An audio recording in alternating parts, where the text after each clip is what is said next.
Well, last night was pretty awesome. Just the way things work out, man, sometimes it just blows my mind. I'll try to condense this story as much as I can. But my friend Richard, that I know that lives down here, he'd invited me earlier yesterday to go out with him to an area where he likes to, that's kind of the area where we found those really crazy prints in the ground and casted the big claws and stuff. So he asked me if I'd help him do some tracking, and I didn't have anything going on, so I'm like, yeah, sure, I'll help you out. So we go do that. It's a nice productive day. And then while I'm there, he has a documentarist that's kind of been following him around, and this guy does a lot of stuff like strange Ohio, weird Ohio kind of stuff, and he's doing a documentary on Richard. And the other person with him is a professional wildlife photographer who's just got into the subject about a year ago. They're with us yesterday, and after we get done in our area, they asked me, they said, hey, Kane, you've got a pretty cabin and a lot of room. Would you mind if he comes over here and does some of his interviews at your cabin for Richard? I was like, yeah, sure. It's a great place to have a nice backdrop. So they all come here last night, and they do set it all up. This whole area is all got all the video cameras, all that stuff set up in there, and they're doing the interviews with Richard, and they get all that done. And they asked me, and they said, Kane, do you mind sitting down and let me interview you a little bit, kind of your story? And I'm like, sure, that's not a problem.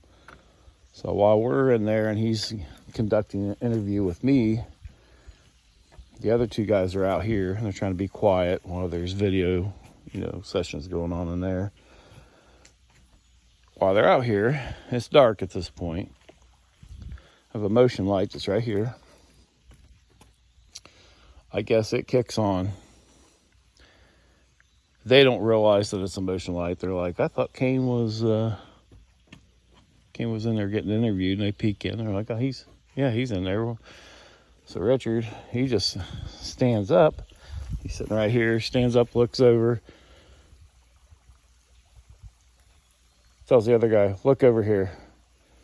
And basically where these two trees are, the light's still on.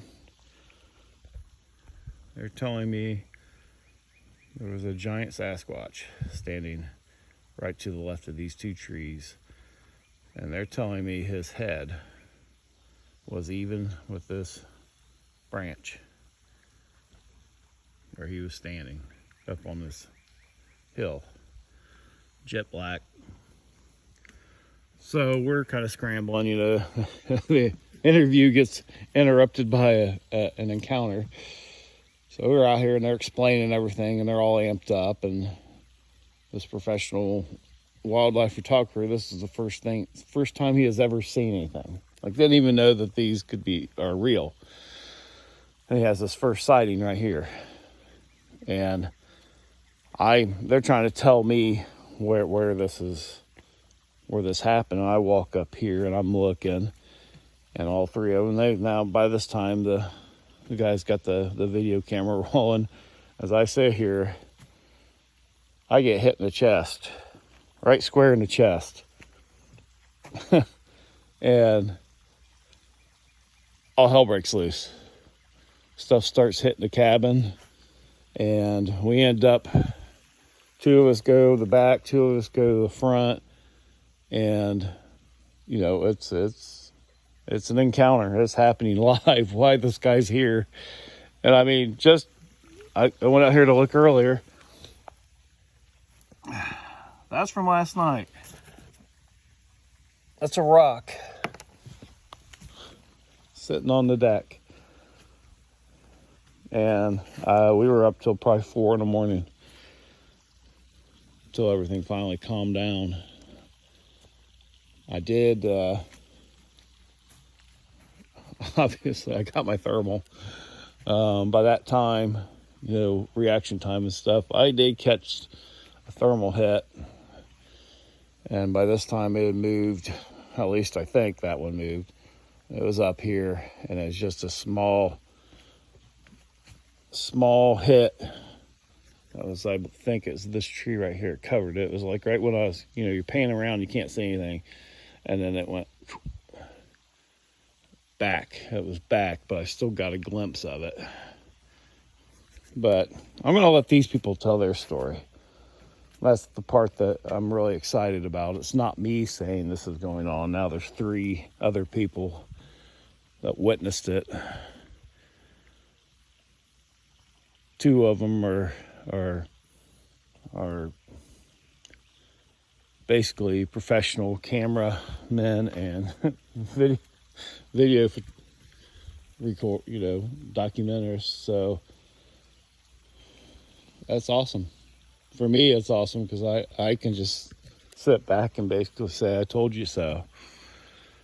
So there's a ton of footage on that, and we'll see what they do with it. But there you go. They have their just more stories of out here, that things are truly what I've been saying they are all along. And to me, that's awesome. If someone else can tell the story and I don't have to, that's perfect for me.